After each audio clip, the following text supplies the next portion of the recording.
Good evening सब लोगों को गुड इवनिंग। आज हम आपको मिलाते हैं केडी सर से, कमल देव सर से। देखिए यूपीएससी का जो प्रॉब्लम रहता है वो आखिर प्रॉब्लम हुआ क्योंकि हर सब्जेक्ट में इसमें अलग अलग होते हैं और वो चीज मिल नहीं पाता। तो इसी सिलसिले में हम लोगों को, आपको पता है कि हमें इंडिया की सबसे बेस्ट टीम को ले आनी है। अब हम लोग चर्चा इस बात पे करेंगे कि इतने लड़के फॉर्म भरते हैं, इतने लड़के जुनून के साथ आते हैं और वो फेल क्यों कर जाते हैं। कौन कौन सी छोटी गलती जो बिगिनर लोग, ध्यान से समझिएगा, बिगिनर लोग कहां से गलती करते हैं और किस चीज को वो सच मान लेते हैं और वो सच होता नहीं है। इसलिए आप लोग को स्टार्टिंग से क्या गलती नहीं करनी है इस सब पे ध्यान देना है। सब लोगों को गुड इवनिंग। एक के साथ इतना लोग गुड इवनिंग करेंगे लोग तो हम लोग पगला जाएंगे। अब समझिए ध्यान से आप लोग को, तो आपको केडी सर से आप लोग को इस चीजों को समझना है। अब आपको इसमें सर किसी परिचय के मोहताज नहीं है। इतने डिस्ट्रिक्ट में जाएंगे वहां पर हर तरह जितने भी बड़े बड़े अधिकारी मिलेंगे, आप सब लोग को न जाने कितने लोगों को सर ने पढ़ाया। अब मौका मिला है देश की सेवा करने के लिए, तो अब आप लोगों के बीच आते हैं सर और छोटी छोटी चीजों को बारीकी से समझिए। पीटी मेंस इंटरव्यू अलग नहीं है, इसे आप अलग अलग करके देखेंगे तो गड़बड़ है। ये सर से समझिए।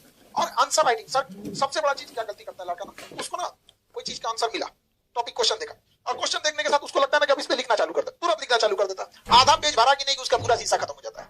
तो पिछले साल में कितना क्वेश्चन आया, किस साल से क्या आया, इसके लिए आपको वेल तैयार रहना है और एनालिसिस करते रहना। ज्यादा किताब भरिएगा चौपट हो जाइएगा। सर एकदम जिस लड़के का देखा किताब मार की घर को लाइब्रेरी बना के रख दिया है, ऐसा की दुकान खोलने लायक किताब रख दिया, ऐसे नहीं चाहिए चलते। तो सर ने पूरी तरह से आपको एनालिसिस करते हैं कि पिछले साल में किस सब्जेक्ट से कितना क्वेश्चन आया था।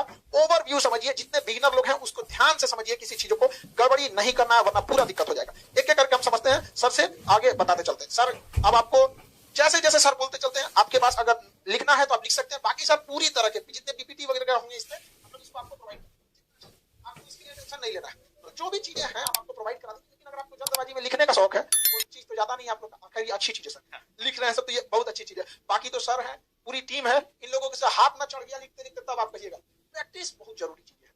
तो कैसे करना है आज, चूंकि आप पहले से वादा किए थे, अब इन चीजों को करते रहना। आपको इतने वेराइटीज के क्वेश्चन आएंगे, इतने नए नए टाइप के आएंगे। आप शुरुआत तो पहले समझिए कि आपको लड़ना किससे, समझे। तो आज हम लोग देखते हैं कि कैसे आप लोग को आंसर राइटिंग में क्या चीजों को सुधारना है। सर से हम लोग आपको इस बारे में सर बताएंगे।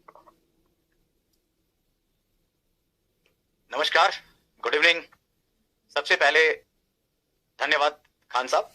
और शुरुआती दौर में एक हिच तो थी कि ऐसे प्लेटफॉर्म आपने देखा होगा, मैं किसी अन्य प्लेटफॉर्म पे नहीं गया, लेकिन फिर भी इस प्लेटफॉर्म पे आने का जो मकसद और जो नियति देखी खान सर की, तो लगा कि हम सबको आकर, जब इतनी बेहतरीन टीम इकट्ठी हो रही है, हम आकर सही में एक बदलाव लाएं और एक कोशिश करें कि जो रिजल्ट है पिछले कुछ सालों में, जो ट्रेंड, एक डिक्लाइन ट्रेंड है, एक गिरता हुआ ट्रेंड है हिंदी माध्यम के सफलता का, उसको हम फिर से प्राप्त कर सके। 2013 से पहले अगर आप देखेंगे हिंदी माध्यम तो बहुत बराबरी के नेक में था, लेकिन धीरे धीरे डिक्लाइन होता चला गया। रिजल्ट ऐसा क्यों हुआ, इसकी जांच, क्योंकि आज पहली ही क्लास आप ये मान के चलिए कि खान सर ने सबसे जो एनालिटिकल बात मेरे को दी है, उसे मैं चाहता हूं, इसमें बहुत सारे ऐसे बच्चे होंगे जो एकदम शुरू कर रहे होंगे, मैं सबको साथ लेकर चलता हूं। और जैसा कि पीछे लिखा है, an analysis of UPSC CSP माने civil services pre and civil services mains examination, मैं सारे पक्षों को लेकर चलता हूं। और जितने बच्चे बैठे हैं, जैसा खान सर ने कहा, चूंकि यहां मैसेज बहुत ज्यादा आ रहे हैं, मात्रा में आ रहे हैं, तो वो तो मैं नहीं देखूंगा, लेकिन सर से ये मैं जरूर कहूंगा, बच्चों खूब डाउट लाओ, खूब डाउट रखो। कैसे करें, ये क्यों नहीं होता है, पेपर पढ़ना है, अंग्रेजी बनाम हिंदी का जो द्वैत है, ये सब रखो। मैं जब अपनी इस सेशन को पूरा कर लूं तो मैं आपको चैलेंज करता हूं, शायद उसमें से कोई भी डाउट आपकी अनुत्तरित रह जाए। डाउट जरूर क्लियर करो। ये जी देखिए, ये सबसे बड़ी चीज होती है जो सर ने बताया कि खूब क्वेश्चन पूछो। लेकिन एक चीज आप लोग को याद रखना चाहिए, उस क्वेश्चन पूछने से पहले एक बार आप डिस्कशन करके पूछिएगा कि ये क्वेश्चन सर के पास एक स्टैंडर्ड, अगर आप यूपीएससी के लिए जा रहे हैं तो आपको एक फिक्स स्टैंडर्ड सेट करना पड़ेगा कि यहां तक हमें खुद करना चाहिए। एक चीज ये गड़बड़ी है, अगर आप हाथ, सर का काम है, सर अपनी रिस्पॉन्सिबिलिटी पूरी करते हैं, लेकिन आप एक बार अपने से सोचिए, ज्यादा मेहनत तो आपको करना होगा। तो कोशिश ये कीजिए कि जहां अगर शुरुआत में आपसे 10 क्वेश्चन फंस रहे हैं तो 10 दिन 15 दिन बाद उसको 10 क्वेश्चन को ऐसा करना है कि 6 क्वेश्चन फंसे, फिर 2 क्वेश्चन, कुछ ना कुछ तो डाउट रहेंगे रहेगा, लेकिन कोशिश करना है ना चीजों को अपने से सॉल्व करें। क्योंकि सर लड़के जब अपने सॉल्व करते हैं ना, अन्य चीजों को भी समझते हैं, धीरे धीरे वो एनालिसिस आएगा। वो बात अलग है कि सर आपको बहुत सारी चीजों को बता देंगे, नहीं फंसना चाहिए, लेकिन इसका मतलब ये नहीं कि आप मेहनत नहीं करें। तो ज्यादा से ज्यादा मेहनत करना, बाकी सर इतना मेहनत कर रहे हैं, आपको उनसे ज्यादा मेहनत करना चाहिए। एकदम सही बात है खान साहब। हम लोगों का काम मेंटर का है। कोई भी कोचिंग किसी बच्चे को सेलेक्ट हाथ पकड़कर नहीं करा सकती, मेहनत आपको करनी है। लेकिन हम ये जरूर दावा कर सकते हैं कि जो बेस्ट मेंटरशिप है वो हम आपको दे सकते हैं। 2007 से बहुत अच्छा एक्सपीरियंस रहा है। अगर पूरे स्टेट को लिया जाए तो 3000 5000 के आसपास सिविल सर्वेंट हैं, कोई इसमें दिक्कत नहीं होगी। आप बस शुरू कीजिए यात्रा को। आप देखें, सबसे पहले अगर हम बात करें तो पहली चीज प्राइम यह है कि बच्चों, आपकी यूपीएससी की तैयारी में जो सबसे इंपॉर्टेंट चीज है वो है, मैं आपसे एक बात कहना चाहूंगा, आपको सबसे इंपॉर्टेंट चीज चाहिए वो है ओपन माइंड, खुला दिमाग। आपका मस्तिष्क खुला होना चाहिए, रेस के घोड़े की तरह बंद नहीं होना चाहिए। जितना हमारी जो रिक्वायरमेंट है, हम ये चाहते हैं कि आप पूरे ही खुले दिमाग से आप अपनी पूरी पढ़ाई को लेकर चलें, यही एक रिक्वायरमेंट है।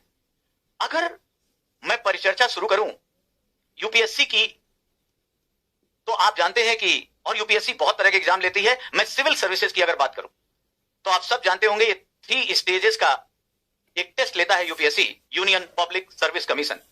और हालात बच्चों ये है, जब कोचिंग वाले बहुत ज्यादा मटेरियल एक ही तरीके का देने लगते हैं तो यूपीएससी ऐसे क्वेश्चन पूछती है जो पढ़ाया गया या कोचिंग के नोट्स में वो कुछ दिखता ही नहीं है।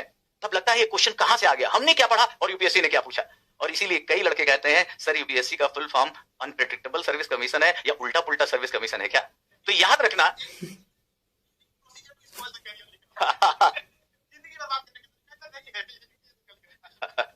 ये भी जिनकी समय बीत गया वो ऐसा ही, जिन्होंने सही तरीके से अपनी पढ़ाई को नहीं रखा, जिसने प्रोसेस को नहीं जाना, वो जरूर इसको कह सकता है unique procedure to spoil the career. लेकिन ऐसा है नहीं, ये कैरियर को कैसे बेहतर बनाता है आप देखिए। सबसे पहले हम लोग जब इसको देखते हैं तो 3 चरणों का एग्जाम है, पीटी, मेंस एंड इंटरव्यू। इसको अगर देखें, जिसे हम प्रारंभिक परीक्षा, मुख्य परीक्षा और फिर साक्षात्कार कहते हैं। याद ये रखना है बच्चों, शुरुआत में ही हमें ये दिमाग से हटा देना है, ये तीनों अलग अलग चरण हैं, ये सब इंटीग्रेटेड हैं, सब एक दूसरे से जुड़े हुए हैं। और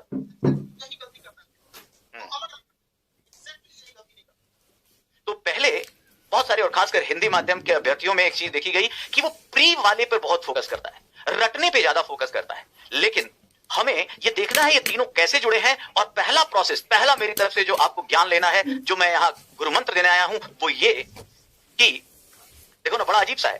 प्री एग्जाम ऑब्जेक्टिव होता है, इतना बड़ा गोला होता है। मेंस उससे थोड़ा सा छोटा होता है, सब्जेक्टिव हो जाता है क्योंकि आप आंसर लिखते हैं। और इंटरव्यू का बोर्ड और सब्जेक्टिव हो जाता है क्योंकि जिस बोर्ड में आप गए हैं उसने क्या क्वेश्चन पूछा, नहीं क्वेश्चन पूछा, क्या पता। आप जानते हैं इंटरव्यू में 5 लोगों का बोर्ड होता है। मैं शुरुआत यहां से करता हूं। सब्जेक्टिव क्यों है? आप गए, बोर्ड पता नहीं किस फ्रीक्वेंसी, किस वेवलेंथ को पकड़ा हुआ है, किस मूड में है, आपके टैब से उसने क्या निकाला, जो आप फॉर्म भरते हैं इंटरव्यू का, उसमें से क्या निकाला, उस हिसाब से वो क्वेश्चन पूछता है। अब एक ही बोर्ड में आपको कुछ अलग नंबर मिल सकता है, दूसरे में अलग, इसलिए सब्जेक्टिविटी है, हिंदी में से आत्मनिष्ठता कहते हैं।